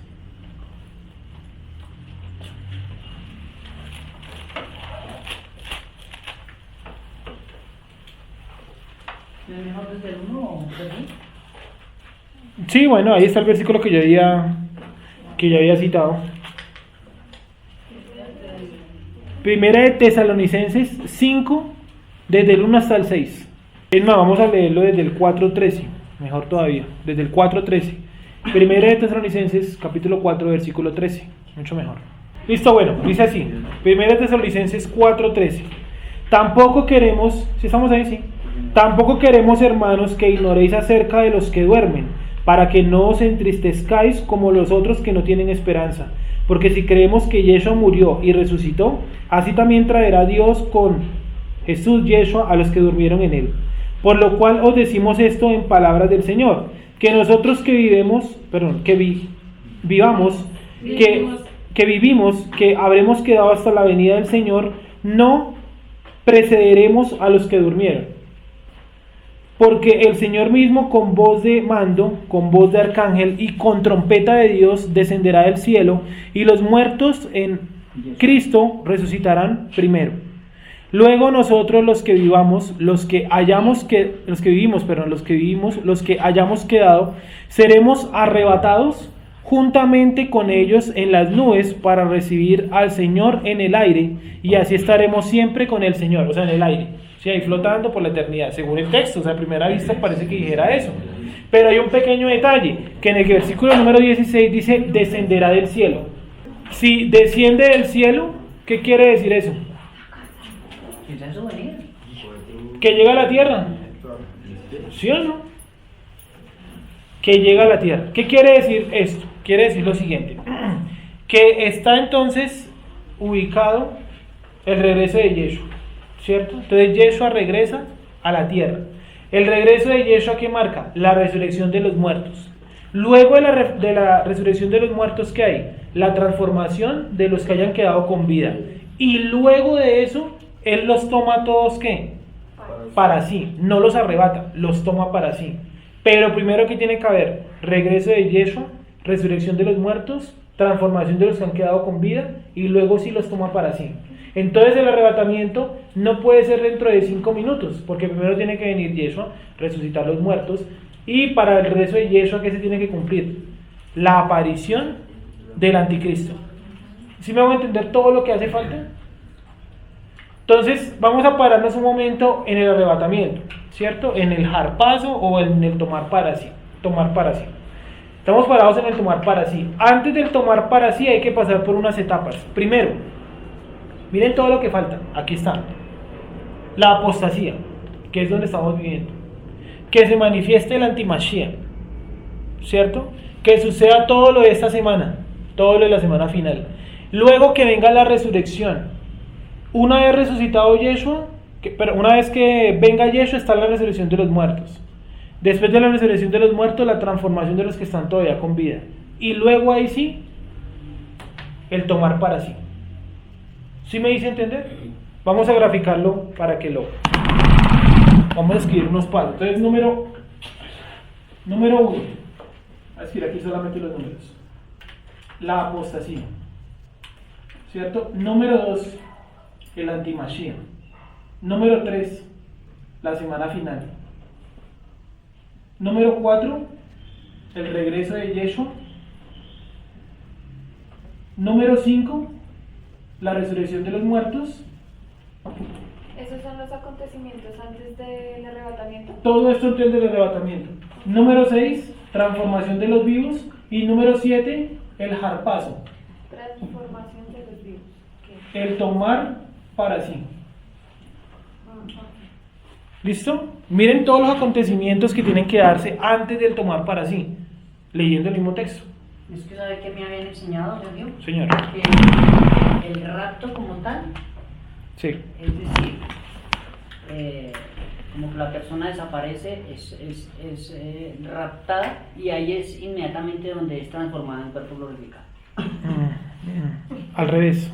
Primero tengo que ser transformado para decir que llegue que este tomar para sí. Y es que ese tomar para sí no es para vivir en el cielo. Es para que, según el libro de Isaías, es Isaías 42 algo, Isaías 27:13, dice que los va a juntar al sonido del chofar para llevarlos a ¿dónde? Al Jerusalén, a la tierra santa, y dice al monte santo, ¿cierto? Hablando de la tierra de Jerusalén, en todo ese contexto. Entonces, como tal, el arrebatamiento no es como que Jesús nos toma y nos llevó para el cielo, no, porque entonces ¿para qué va a crear cielo nuevo y tierra nueva? Y en la Biblia no hay ni un solo texto que diga que el ser humano va a vivir en el cielo. Por eso los testigos de Jehová tienen en sus cartillas, en sus atalayas, ¿qué es lo que tienen? El mundo, el planeta Tierra restaurado, en un mundo como de felicidad, ¿no? Donde está el león con el león con el burro, ¿cierto? El tigre con el cabrito, porque ellos también entendieron que el ser humano no va a vivir en el cielo, porque en la Biblia no lo dice, sí, ni tampoco en el espacio, ni en un satélite como de pronto decían ahorita, sí, nada de eso, ¿vale? Ahora, miren todos los pasos que tienen que darse: apostasía, el anticristo, la semana final, la resurrección de Yeshua, el regreso de Yeshua, la resurrección de los muertos, la transformación de los vivos, y al final, ¿qué tenemos entonces? El tomar para sí. Cuando nos toman el cielo y nos trasladan no al cielo, a Israel. ¿Listo? ¿Hasta ahí alguien tiene alguna pregunta como esa seguidilla de acontecimientos? Ahora vamos a ver quién fue el genio que se inventó que el arrebatamiento iba acá, antes de la gran tribulación, o sea, antes de la semana final. O sea, en la primera teoría de lo que es Sí, acá. arrebatamiento. Vamos a ver quién se inventó eso. Entonces, eso se lo inventó un sujeto llamado John Nelson Darby. Esperen y entonces, el inventor de eso es John Nelson. El inventor de que... Ya lo ves. La doctrina de la razón. Pero de una doctrina específica, ¿no? Sí. Doctrina pretribulacionista. Tribulacionista. ¿Vale? Y también inventor de la doctrina del dispensacionalismo. ¿Darby? Sí. Darby. El tipo inventó todo eso, ¿vale? ¿Quién era él? Era un teólogo. Él era un teólogo irlandés. Y nació entre 1800, entre 1800 y 1882. Su obra fue en 1833. Parece que el tipo estaba obsesionado con eso de los 33 años, de que Jesús había muerto de 33 años. Y entonces esperó hasta tener 33 años para publicar su primer libro, o su primer conjunto de ideas, digamos en modo de estudio o de escrito, ¿vale? De hecho, yo me atrevo a decir que lo que más le gusta al cristianismo es esa doctrina. Claro, ahí yo me libro de todo ese Claro, el Señor. chicharroncito de pasar por la tribulación. Entonces, miren los términos que él metió, o los subtítulos de su obra. El rapto secreto. ¿Era cristiano o un católico? No, era cristiano, era de corte anglicano. Anglicanismo. Él decía también que siempre que el plan divino falla, eso que equivale a disciplina, es decir, a un juicio mundial. ¿Y cómo sé yo que un plan divino falló? Estas son las opiniones de él. Habría que leer la obra completa como para saber exactamente qué es lo que él está tratando de decir Plan divino. en cuanto a la falla de por qué Dios falla, ¿sí? Sin embargo, yo leí un pedazo de esta afirmación, Sí. donde dice que el plan divino falla porque el plan divino se aplica con seres humanos y los seres humanos son imperfectos, entonces por lo tanto está sujeto a cambios el plan porque el ser humano falla. O sea, Entonces, si ya no falla, está sujeto al ser humano. Entonces si falla, él tiene que venirlo a corregir con una disciplina. Entonces, ¿cuál fue para corregir el mundo prediluviano? Pues el diluvio. ¿Cuál fue para corregir, por ejemplo, no sé, a los judíos en la época de Jeremías? Mandarlos a Babilonia. ¿Sí? Entonces, ¿cuál fue, por ejemplo, para corregirlos al final de los tiempos? Meterlos en esta semana final, ¿sí? Entonces él dice, no, la iglesia no puede atravesar eso porque la iglesia no pertenece al pueblo de Judá. Entonces él también va a meter aquí que la iglesia es diferente de Israel. Que eso obviamente es una afirmación que él no se la inventó. Eso viene desde la antigüedad ya les digo con quién. Eso se lo inventó Marción del Ponto en el siglo I, ¿sí? Un filósofo romano que él decía que él veía en la Biblia que el Dios del Nuevo Testamento era diferente del Antiguo, entonces que la iglesia es diferente de Israel por eso, porque Israel ya no es el pueblo de Dios. Vuelvo y repito el nombre del tipo, Marción del Ponto. Marción del Ponto. Y este Marción del Ponto es la base teológica de todo el cristianismo moderno. Todo lo que él opinaba, todo se predica hoy en día. Marción del Ponto. Por ejemplo, Marción del Ponto creía que Dios era una trinidad. Marción del Ponto creía que Dios estaba en los cielos solamente para satisfacer los deseos humanos, porque si no, entonces no sería Dios. Si Dios no puede satisfacer los deseos humanos, no sería Dios. Por lo tanto, él está como a merced de, abierto a satisfacer cualquier cosa que usted le pida para demostrar que él es Dios. O sea, yo le puedo pedir cualquier cosa ridícula y él, para demostrarme que él es Dios, la cumple. Son opiniones de este tipo. Es un pelele. Sí, son opiniones de ese sujeto. Y eso quedó metido hoy. ¿Sí o no? Cualquier cosa que pidáis en mi nombre, yo lo haré. Entonces pidámosle un Ferrari. hasta que año. Sí, entonces los 18 que estamos aquí, cada uno llega con su Ferrari. No alcanzaría la guarda para parquear cada uno su Ferrari. ¿Cómo? Sí, cualquier cosa que pidáis en mi nombre, ¿no? O sea, quedó abierto, cualquier cosa es cualquier cosa. No, yo pido que Jesucristo venga mañana. Dice cualquier cosa, en el nombre de Jesús, amén. Y listo, se cumplió. Sí, pues ojalá fuera así de fácil. Marción del Ponto, ahí hay otros personajes importantes. También sacó que Israel era, la iglesia es Israel espiritual, ¿algún sacó? Sí, pues. No, eso no lo dijo él, eso lo dijo Policarmo de Esmirna. Pero digamos lo que eso del Israel espiritual y eso es un cuento barato porque no es bíblico, ¿no? Pero eso lo dice Policarmo de Esmirna, aquí lo tengo también, ¿vale? Es que esa es la hoja de las que tengo todos mis... Es decir, que porque lo que Dios le mostró a Abraham, la arena, esa es la Israel terrenal, y las estrellas, esa es la Israel espiritual. Este sujeto es acusado de ser un sionista cristiano. ¿Cómo así un sionista cristiano? No, este tipo que está aquí. John Nelson. Sí, es acusado de ser un sionista cristiano. ¿Por qué? Porque él decía que el lugar de Israel lo tenía que tomar la iglesia, así fuera por las malas.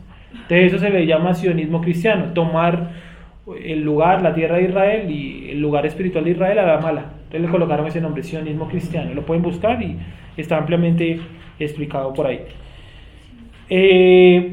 Y bueno, él fue como el inventor de toda esa teología, ¿vale? Pero ¿quiénes fueron los desarrolladores? Él era un irlandés. Los desarrolladores fueron 3 tipos, llamados de la siguiente manera.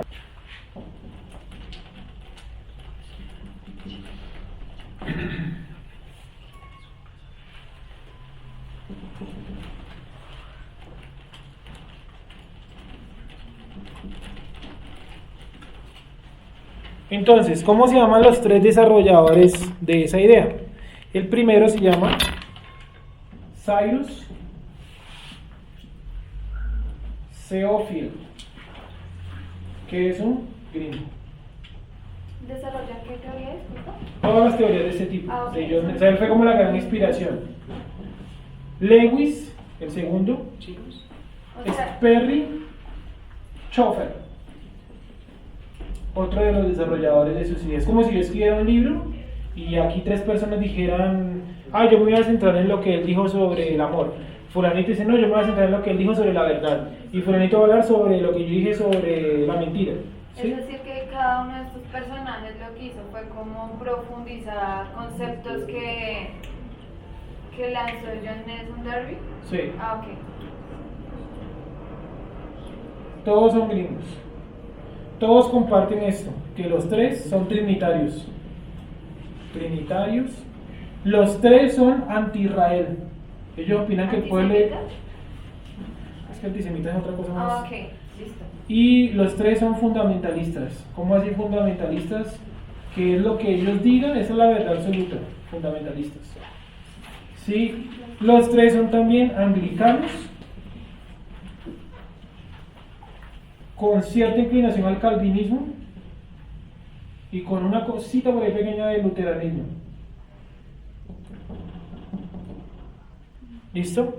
Entonces, esos tres sujetos fueron los que cogieron las ideas de John Nelson Darby y las profundizaron. Y entre lo que ellos crearon, la masa que ellos crearon, este tipo, por ejemplo, Cyrus Theophil, es el maestro del maestro de la fundadora. O sea, hagan de cuenta, está la fundadora de la Cuadrangular, que era una de las que yo asistía, la Cuadrangular. Ella estudió con un tipo que estudió con él, Cyrus Theophil. O sea, las ideas de él pasaron hasta la modernidad. ¿Gracias a qué? A las grandes iglesias que existen hoy en día, que son todas lo mismo, ¿no?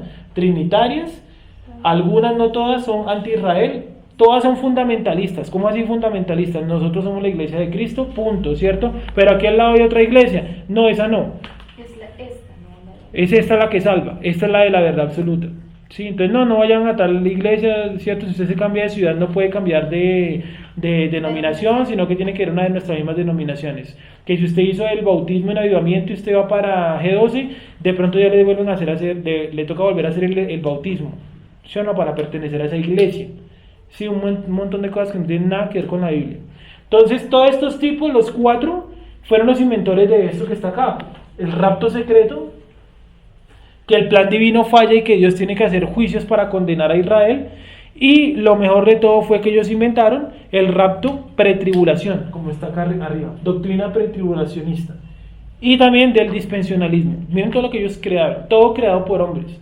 Todo eso está en libros de historia, en las biografías de los tipos también hay información, para que ustedes en la semana no se vayan a una biblioteca, cojan por internet, investiguen ustedes mismos y miren hasta dónde uno llega. Imagínense que toda la cuestión pretribulacionista se la inventó un irlandés, que además de eso era anti-israelita. ¿Sí? Nada más y nada menos. Escribió más de 40 libros el tipo, no era tampoco un tipo sencillo, un tipo tonto. Sí, estamos hablando de un maestro en teología. ¿Listo? Ya vimos entonces bíblicamente un pasaje donde la pretribulación se nos cae de la cama. También vimos que históricamente eso tiene un origen. Fueron estos tres tipos. No terminamos de leerlo de Tesalonicenses. No, hemos terminado. Bueno, veo que ahora están tomando nota. Bueno, termino de tomar nota. Sí, la escritura, pues como siempre le decimos, hay que estudiarla desde la historia, porque pues también esos datos son históricos. Esto no está netamente en la Biblia, pero hay que buscarlo. Por ejemplo, busqué cosas sobre la biografía del tipo, de John Nelson Darby. Por ejemplo, que él, entre muchas cosas que hizo en sus cursos de teología, escribió una versión de la Biblia que él mismo tradujo y que él mismo corrigió. Se hagan de cuenta, yo escribir un libro, una tesis, y yo decir, bueno, yo mismo voy a ser mi corrector de tesis, ¿sí? Para asegurar que quede tal cual como él quería.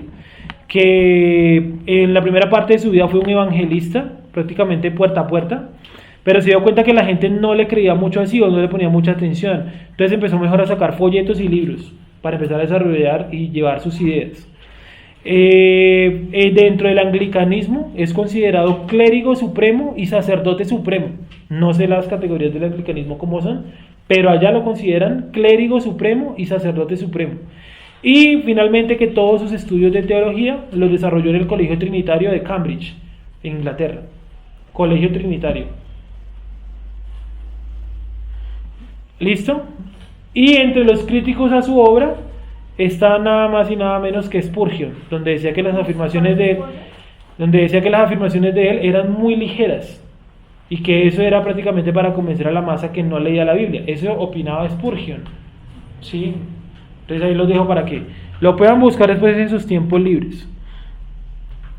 Y ya de estos tres no investigué mucho la biografía, básicamente como sus afirmaciones. Por ejemplo, opinaba que el rapto era antes de la tribulación porque Dios nunca mete a sus escogidos en tribulación. Yo no sé de qué Biblia estaba leyendo porque todos dicen que pasaron por tribulación, ¿no? En el libro de Hebreos capítulo 11. Pero no tiene nada que ver.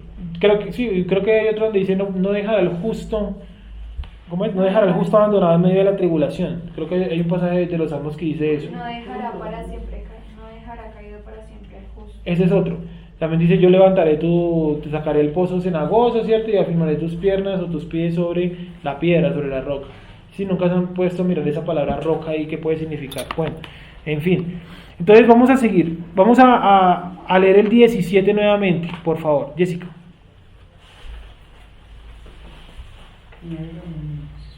Del que estamos, ¿sí? Primera de Tesalonicenses. Luego nosotros los que vivimos, los que hayamos quedado, seremos arrebatados juntamente con aquellos en las nubes para recibir al Señor en el aire. Y así estaremos siempre con el Señor. Pero mira cómo empieza el 17. Luego de qué? De lo que viene diciendo el 16. Entonces lee el 16 para entender luego de qué. Repito nuevamente, primera de Tesalonicenses 4, versículo 16. Porque el Señor mismo, con voz de mando, con voz de arcángel y con trompeta de Dios, descenderá del cielo y los muertos en Cristo resucitarán primero. Luego Sí, nosotros alto. los que Entonces, vivimos... calma. Entonces viene primero Yeshua, ¿cierto? Yeshua desciende de los cielos, resucitan los muertos. Luego los que quedan con vida, ¿qué? resucitarán primero. ¿Qué? 17. Luego nosotros los que vivimos, los que hayamos quedado, seremos arrebatados juntamente con ellos en las nubes para recibir al Señor en el aire. Y así estaremos siempre con el Señor. Listo, pero mirad los requisitos, ahí está claro, ¿cierto? Primero tiene que venir Yeshua, descender de los cielos y resucitar, ¿quién? A los muertos, es decir, no puede haber arrebatamiento si primero no hay resurrección de los muertos. ¿Dónde lo confirmamos también? En el versículo número 14, en el 15, perdón, lee el 15, por favor. Por lo cual os decimos esto en palabra del Señor, que nosotros que vivimos, que habremos quedado hasta la venida del Señor, no precederemos a los que durmieron. Entonces, ¿quién recibe primero el nuevo cuerpo? Los que están muertos. Entonces, no puede haber arrebatamiento si primero no hay resurrección de los muertos. Si mañana la resurrección de los muertos, yo les creo que pasado mañana es el arrebatamiento. De lo contrario, no. ¿Listo? ¿Y la resurrección de los muertos va a ser evidente? Visible, claro. Visible, pero dice todo ojo le verá en su venida. Todo ojo le verá. Y si es todo ojo, es todo ojo le verá. ¿Cierto? Todo ojo le verá. Vamos a ir un momento a Mateo 24, 29 para terminar. Mateo 24, 29. No, esperen un segundito. Qué pena. Segunda de Tesalonicenses 2.1. 2.1. No íbamos a leer Primera Tesalonicenses 5 del 1 al 5 6. del 1 al 6. Bueno, léelo, porfa. Desde el 18. Entonces vamos a leer un momento. Qué pena. Primera de Tesalonicenses 4.18. Sí. Por tanto, alentados los unos a los otros con estas palabras. Pero acerca de los tiempos y de las ocasiones, no tenéis necesidad, hermanos, de que yo os escriba. ¿Por qué no tienen necesidad? Porque ya conocían el calendario. Nosotros no conocemos el calendario. Está hablando aquí con personas que conocen el calendario hebreo. Entonces digo, ¿para qué yo les voy a escribir en qué mes o en qué tiempo del año si ustedes ya lo saben? ¿Sí? Sigue. Porque vosotros sabéis perfectamente que el día del Señor vendrá así como ladrón en la noche. Sí, ahí no dice que vaya a venir de noche. Dice que va a venir así como ladrón de la noche. Ladrón en la noche, perdón. 3. Que cuando digan paz y seguridad, entonces vendrá sobre ellos destrucción repentina, como los dolores a la mujer encinta, y no escaparán. Mas vosotros, hermanos, no estéis en tinieblas. No estáis. No estáis en tinieblas, para que aquel día os sorprenda como ladrón. Sí, o sea, él dice, si ustedes no están en tinieblas, para que ese día los coja como ladrón. Es decir, que él va a venir como ladrón en la noche, pero para los que están como en tinieblas. Entonces, si usted cree que Yeshua va a venir mañana o que puede venir en cualquier momento, quiere decir que usted indirectamente está diciendo que usted está en tinieblas. Porque quiere decir que usted lo va a coger que mal parqueado el regreso de Yeshua. Sin conocimiento. Sin conocimiento. Cuando usted ubica el regreso de Yeshua, ¿cierto? Usted lo logra ubicar. Usted sabe muy bien que hay un montón de acontecimientos antes, entonces por lo tanto no lo va a tomar a usted por sorpresa, porque usted ya sabe que es inminente cuando resuciten los muertos. ¿sí? Y mejor aún, cuando empiece la devastación que vimos ahorita en Daniel, ya usted sabe que está cerquitica ahora sí el regreso de Yeshua. Entonces no lo puede usted tomar, si está todavía con vida, no lo puede usted tomar por sorpresa, ¿vale? Puede ser que no esté con vida en ese momento. Sí. Porque todos vosotros sois hijos de luz e hijos del día. No somos de la noche ni de las tinieblas. Por tanto, no durmamos como los demás, sino velemos y seamos sobrios. Sí, dice, vosotros sois hijos de la luz, no somos de la noche ni de las tinieblas.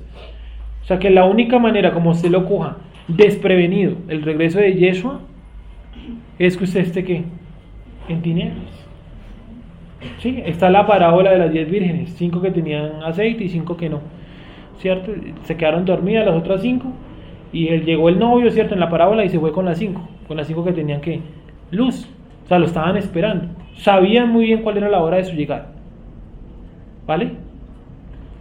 Vamos a dejarlo hasta ahí. Ahora sí, segunda de Tesalonicenses, capítulo 2, para terminar, versículo número 1.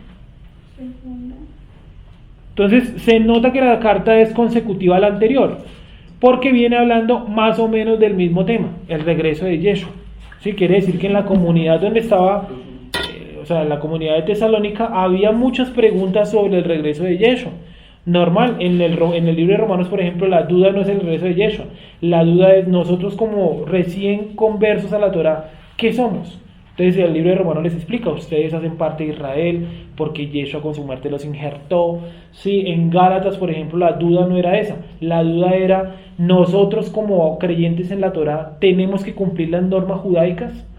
Entonces por eso el libro de Gálatas empieza hablando que Pablo y Pedro tuvieron una discusión donde Pablo acusa a Pedro de estar judaizando porque les exigía ciertas normas de la tradición judaica pero no de la Torá, y cuando se iba Pablo entonces Pedro dejaba de exigir las normas judaicas, entonces Pablo lo regaña, se agarran, ¿sí? Cada libro tiene su propósito y cada comunidad preguntaba o tenía dudas diferentes. Eso no es un libro por capítulos consecutivos, ¿sí? Siga, Jessica, por favor. 2:1. Dice... Ay, espera, me salió. No, me salió. Lee, Wendy, por favor. 2:1 hasta el 3. Pero con respecto a la venida de nuestro Señor Yeshua y nuestra reunión con Él, os rogamos, hermanos, que no os dejéis mover fácilmente de vuestro modo de pensar, ni os conturbéis ni por espíritu, ni por palabra, ni por carta como si fuera nuestra, en el sentido de que el día del Señor está cerca. Nadie os engañe en ninguna manera, porque no vendrá sin que antes venga la apostasía. Alto ahí. Entonces, primero que todo, ¿qué dice el 2? Dice, ni por palabra ni por carta como si fuera nuestra, en el sentido de que el día del Señor está cerca. Entonces había mucha gente que estaba escribiéndoles a Tesalónica diciéndoles, miren, el regreso de Yeshua está cerquita. Entonces por eso el 3 que dice, nadie os engañe en ninguna manera porque no vendrá, sin que antes venga la apostasía y se manifieste el hombre de pecado, el hijo de perdición. ¿Listo? Vuelvo y repito, en Tesalónica había gente que le está diciendo el regreso de Yeshua es prácticamente inminente. Y Pablo les dice, no muchachos, no es así. Antes de que venga Yeshua tiene que manifestarse ¿qué? Primero la apostasía y segundo el hombre de pecado, o sea, ¿quién? El anticristo. Entonces miren que las dos cartas de Tesalonicenses hablan de lo mismo, que el regreso de Yeshua no se puede dar sin que primero se produzca ¿qué? La apostasía. Entonces voy a volver a escribir acá los puntos que escribimos ahorita. Entonces, según el libro de Tesalonicenses, ¿qué se tiene que dar antes del regreso de Yeshua? Primero, la apostasía.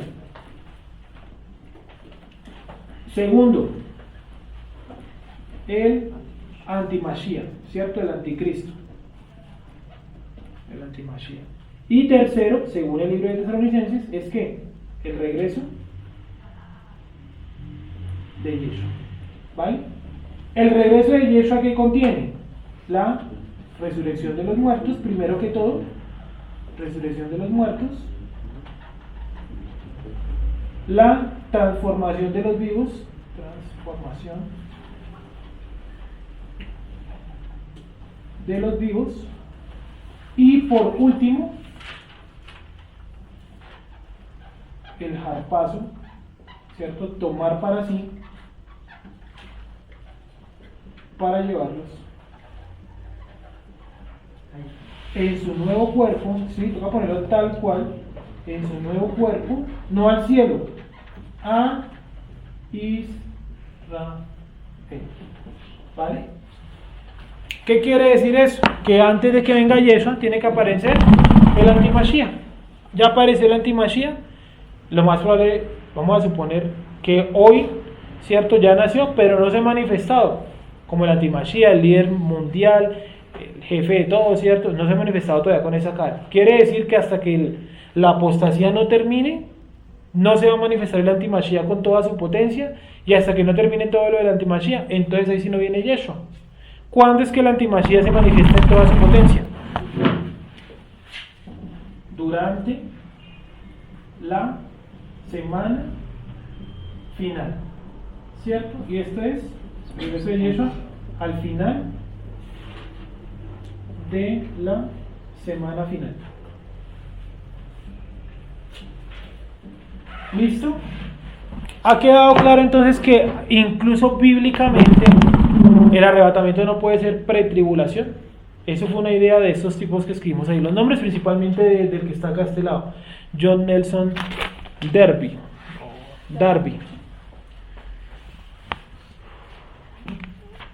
Listo, bueno, ¿alguna pregunta hasta ahí? Vamos a ir por favor, para terminar, Mateo 24:29, que fue la que nos quedó por leer. Mateo 24:29. Y el libro de Tesalonicenses no coloca las fechas ni los tiempos, porque el escritor de Tesalonicenses supone que en Tesalónica entienden el calendario. Y yo imagino que lo entendían. El problema es que nosotros que no entendemos el calendario, para nosotros es un problema. Porque entonces nos queda la tribulación y todos esos eventos finales en una mezcolanza sin fin.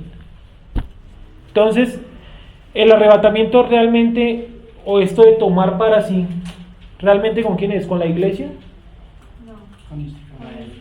Con Israel, con los escogidos. ¿Hay escogidos dentro de la iglesia?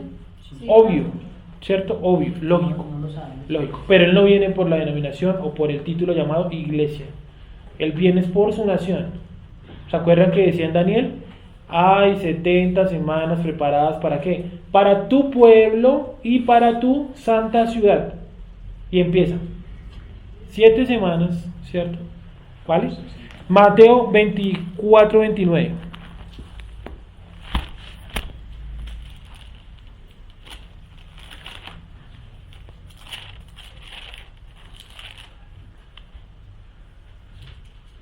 Miren lo que dice.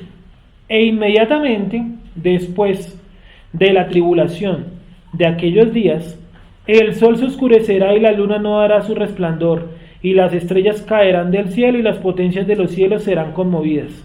Entonces aparecerá la señal del Hijo del Hombre en el cielo, y entonces lamentarán todas las tribus de la tierra y verán al Hijo del Hombre viniendo sobre las nubes del cielo con poder y gran gloria. Y enviará a sus ángeles con gran voz de trompeta y juntará a sus escogidos de los 4 vientos desde un extremo del cielo hasta el otro. ¿Listo?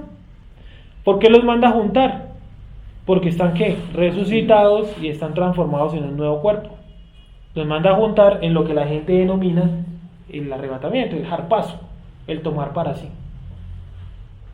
¿Listo? Porque él ¿dónde se va a manifestar? Pues en Israel. Lógico. Pero si yo vivo aquí en Colombia, dice que envía ¿qué? A sus ángeles para que los vaya a recoger. ¿Listo? Esto obviamente es algo muy, ¿cómo les digo yo? Creo que es muy claro cuando el 29 inicia e inmediatamente después de la tribulación de aquellos días. ¿Qué quiere decir? ¿Que Yeshua llega antes de la tribulación? No, porque el mismo texto dice que después de la tribulación. Y miren todo lo que tiene que pasar antes del regreso de Yeshua. Primero, la luna se oscurecerá. No, perdón, disculpen. El sol se oscurecerá. La luna no dará su resplandor. Las estrellas caerán del cielo. Las potencias del cielo serán conmovidas. Aparecerá la señal del Hijo del Hombre. Entonces se lamentarán todas las tribus de la tierra. Miren todo lo que falta o todo lo que precede al regreso de Yeshua. Que todo eso es post-tribulación, no pre-tribulación. ¿Alguna pregunta hasta ahí? Sergio, acá en este mismo capítulo de pronto aparece aquello donde dice que el uno será tomado, el otro será dejado. Creo que esta vez en Lucas 17:30, creo. Porque, o no me acuerdo. En el 40 estarán 2 tomados, sí, bueno, aunque ese es el tema más de la próxima clase cuando veamos realmente esas parábolas que el siguiente pasaje aquí en los apuntes míos es Lucas 17:30, que es lo mismo que está narrando ahí. Sí. ¿Cómo, Nicolás? Pues de pronto cuando se refiere a las estrellas del cielo caerán, ¿a qué se refiere? Hay dos posibles, ¿no? Casi todos dicen que son misiles nucleares. Sí, no sé si han visto alguna vez la serie El final de los tiempos de Michael Root, donde él dice que esas estrellas hacen referencias a una guerra nuclear, según él. Sí. Hay otros que dicen que no, que va a haber es una lluvia de meteoritos aquí en la Tierra. Entonces que lo que él vio en la visión, o lo que Jesús está explicando es una lluvia de meteoritos que puede llegar a ver. Creo que mañana va a caer un meteorito, ¿no? Mañana, 3 de octubre, ¿no? Va a caer un meteorito que está compuesto supuestamente de ciertos materiales que son muy valiosos. Bueno, no tengo mucha idea de eso. ¿Y la señal del Hijo del Hombre se refiere al shofar? No, movimiento allá en las constelaciones. ¿Se acuerda que lo vimos un día que decíamos que cuando los sabios de Oriente venían siguiendo la señal ¿cierto? Del que había de nacer del Mesías, no era un meteorito, porque no hay meteorito que recorra esa distancia de tiempo tan lentamente, ¿cierto? Eso no tiene sentido, ¿sí? O sea, astronómicamente no tiene sentido. Fue un movimiento que ellos vieron allá en 2 constelaciones, ¿vale? Entonces va a haber un movimiento constelacional. ¿Todo eso ya se dio?